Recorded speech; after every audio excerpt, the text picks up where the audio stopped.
Welcome. I'm Alice Alicia Jones, and this is another one of my Living Consciously videos. Today's topic is one I have had a lot of experience with: changing negative emotions to positive. I truly do believe that if you go through life trying to find the good in everything, that you will change the whole course of your life. You will change the not only the direction, you'll change the results, you'll change every single thing that has plagued you, that has bothered you, that has held you back. Because this working with emotions is at the base of who we are. I started this last week with the saying from section number 11, listening to God through our emotions, through our feelings, and having that DC to G, direct connect to God through our emotions, through our feelings. When you start living in a manner that you know is right, is setting you on the right path, then you are changing every single thing that has held you back. And to continue, I left with the emotions of anger and I said, change that to tolerance. Tolerance is a phenomenal gift that we have, that is given to us by our Creator in order to be acceptive of things that would typically anger us. And tolerance is one of the virtues in our crown, as are all the rest of these that I will discuss. So today we start with hatred. Hatred is something that, unfortunately, in many parts of the world, it's all too common. There are people that basically say that America has been built as a racist society from day one.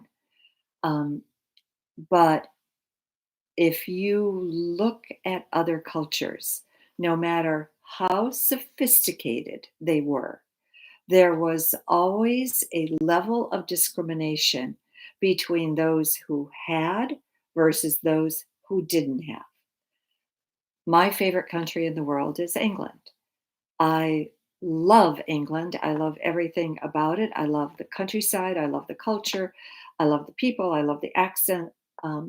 Even can't necessarily say I love the food, but because I prefer Italian food and maybe French food to English food, but everything else, especially the history of England, and yet how much discrimination has been in the culture of the English people, and how much hatred has brought, has been brought forward. And so, with that, the flip side of that is forgiveness. And there is just no end to the amount of forgiveness that you have to give. When Christ was asked by St. Peter, well, how many times do I forgive? 7 times? And Christ answers something to the effect of 70 times 7. So there's no limit to the amount of things that can happen to you that you need to forgive. And I know one of the saddest things that I ever saw in my healing life was when we had a young lady that we were working with when we were brand new, when we were giving healings for maybe 4 hours straight from 7 o'clock to 11 o'clock, sometimes even to midnight. we would give healings of an hour apiece for free to anybody who showed up. And she lifted her shirt and she showed us a tumor that had come out of her abdomen area that looked like a pillar. And it kind of d- elongated, but it kind of widened at the top. And she showed us that. And she basically point blank said, "This is because this happens to me because I hate my father." And so all the healing that we did, we helped her eliminate that tumor. Uh, my understanding was she eliminated it 3 times. The fourth time, she just got to a place she could not give up the fact that she hated her father. And so she literally marched to her death. And unfortunately, that, like I said, was one of the saddest things that I had ever witnessed. But that happens all the time. We have a choice. We are given circumstances that can put us in a place where we have to forgive. There is no other way. We might have been raised in a situation in life that was utterly despicable, utterly horrible. And any amount of shoving that situation back into our body is not going to work.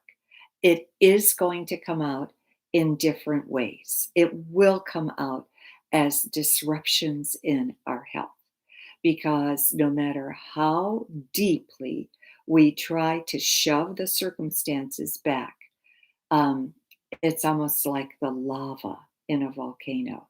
That lava is going to erupt and it will harm us.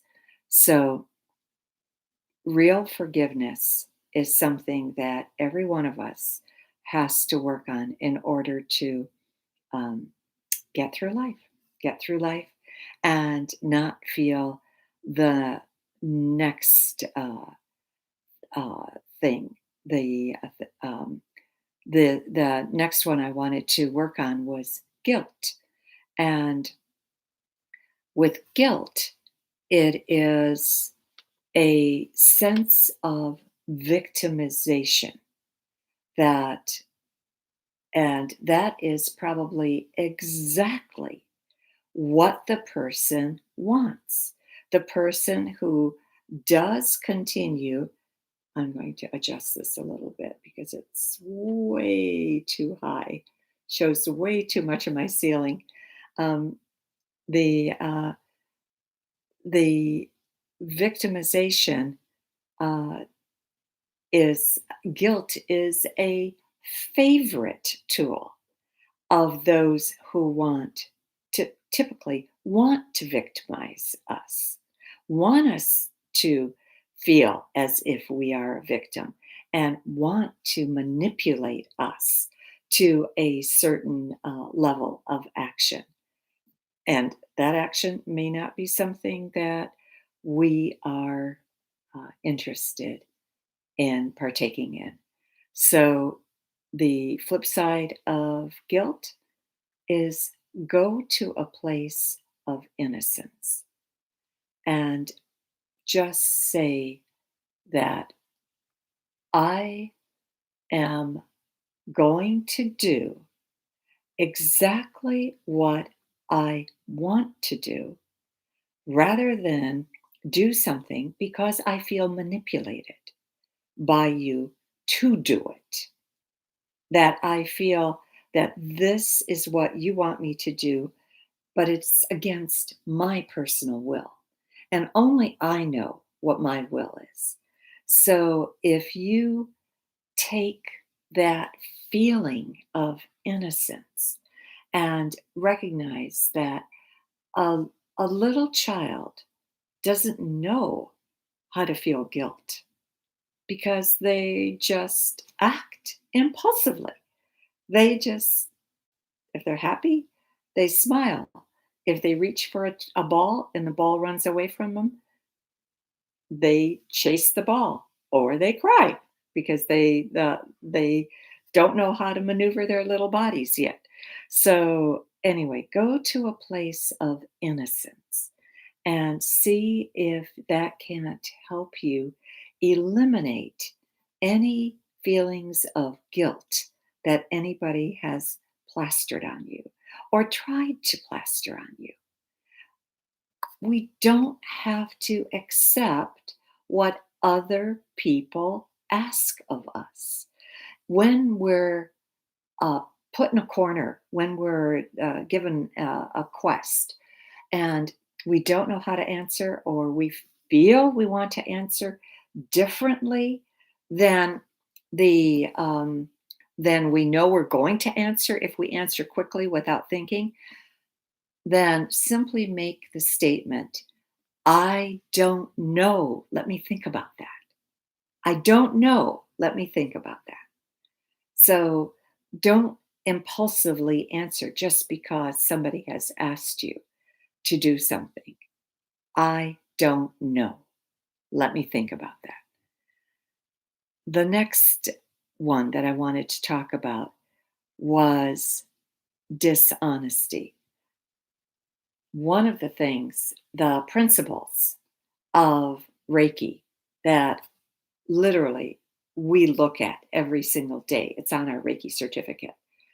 Do your work honestly. Think honestly.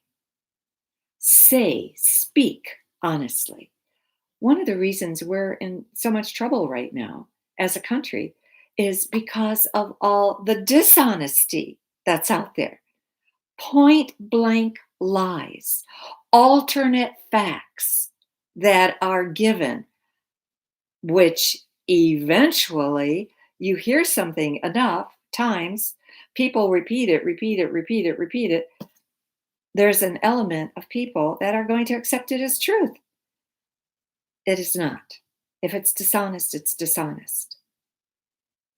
So effectively, learn to do everything with a modicum of honesty and see if that doesn't change your life. Another one is denial. And denial is an interesting tool because every how many times we have heard people protest vehemently that they were innocent of something that then they are proven guilty of.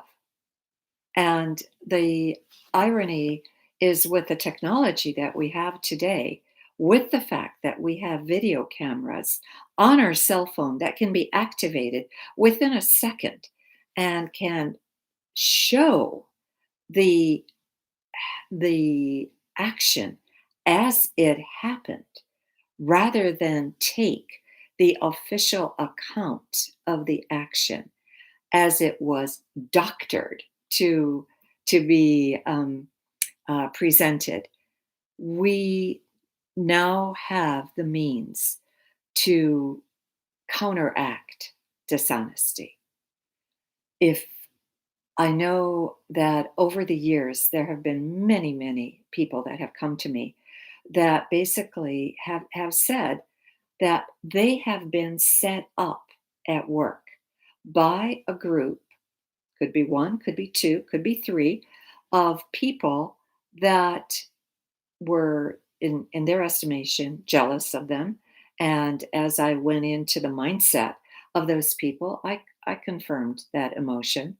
And where they were given absolutely were lied about and were given a whole history of lies. And so, in certain cases, um, the people, these were women, they fought back and they literally went to a type of mediation, went to court, in some cases, um, that and won their cases because they had the documentation. I know my own husband had always did his work to the best of his ability and was technically brilliant. So he always made his bosses look good, and he never minded them taking the credit for his work because he figured, I keep my job. That was his excuse. So he never minded that. But he never once let somebody blame him for something that he did not do, because he would immediately pull out all the documentation that he had and would say, this is when I caught the problem, this is when I asked for correction to be done, this is when it was denied, this is when um, whatever the case was. So he never allowed his bosses to blame him for something that he knew was a falsehood, and because of his documentation. But yet, when his bosses took credit for his work, that didn't bother him. I know that that bothers a lot of other people. These were my ideas, but my boss takes credit for it. Fortunately, I've I've heard that happen so many times that I just know that that's a pretty prevalent case out there. Some bosses are brilliant. They don't need to take the credit for anybody else's work. They're brilliant in their own right. So, but in any case, if rather than deny, even if you're cornered with something that you know is going to hurt your career, you are better off confirming the facts, because effectively those facts will come out. They just will. And the next thing was that a lot of people have come to me and they have felt completely alienated. And in their alienation, they just, in some cases, they did not literally feel as if they belonged on this planet. They belonged to their family. They belonged to anything that they knew, and just were really mystified by it. In answer to that, I can tell you that if you search for like minded people, you will develop a sense of camaraderie. Even if you feel 100% alone and alienated, I know that when I started my spiritual work in earnest, all I kept thinking of is, who's going to believe me? I've been a real estate broker. Who's going to believe me when I start talking about spiritual stuff? And it never dawned on me that this was something I had to do. This was part of my soul contract. This was something that I agreed to do when I was still a soul in spirit. Furthermore, there is the fact that only 40% of the people on this planet are indigenous to planet Earth, which means they never had an experience as a soul elsewhere. That's my understanding. And 60% of us came through other planetary systems, or the angelic realm, or the David kingdom. I can look at somebody at times and know whether they came from a different planet, because I'm of what I'm told by my guides, or know that, oh, well, they were a fairy, or they were an elf, or they were in the David kingdom, or they had an animal as a past life. time. Because again, animal, vegetable, mineral, that's the law of interconvertibility. We have the right to choose whatever it is, whatever form we want to choose. And so we can skip lifetimes. We can have a lifetime as a mountain if we want, and then have a lifetime as I found out, a grain of sand or a drop of water in the ocean. So it's all there for us. Um, Two more things I wanted to cover before I let this go. The feeling of being rejected. The When you feel that, that puts you in such a lonely place.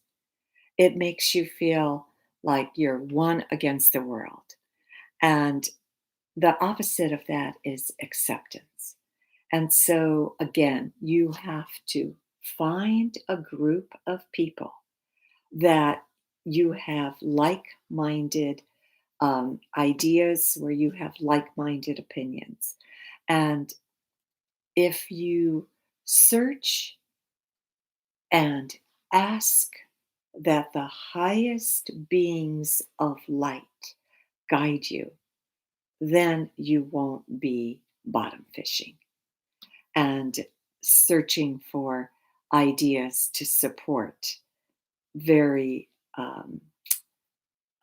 let's say, dangerous or very low vibrational um, habits or anything like that. And then you will feel as if you are accepted, and you will be accepted. Um, the last thing I wanted to cover before I leave, and again, 125, um, is a feeling of resentment. That kind of goes with jealousy and envy, which is, I'm going to say, for next week. So I think I'll stop here and I'll pick up with resentment, envy, and jealousy. There is a difference. There is an absolute difference between envy and jealousy. So I'll go with that next week.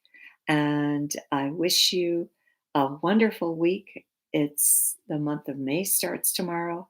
We can't, that's the month of my birthday. All the flowers are in bloom. There are flowers being sold everywhere. There are flowers being um, planted in so many public places that just, please make a note of how many things there are to feast your eyes on. So I wish you the very, very best. If you do need a book on meditation, Own Your Power, day by day, read 2 pages a day, fabulous book, totally, totally guided by the highest spirits of light in my life. I wish you the best, and I will see you next week, Friday. Thank you.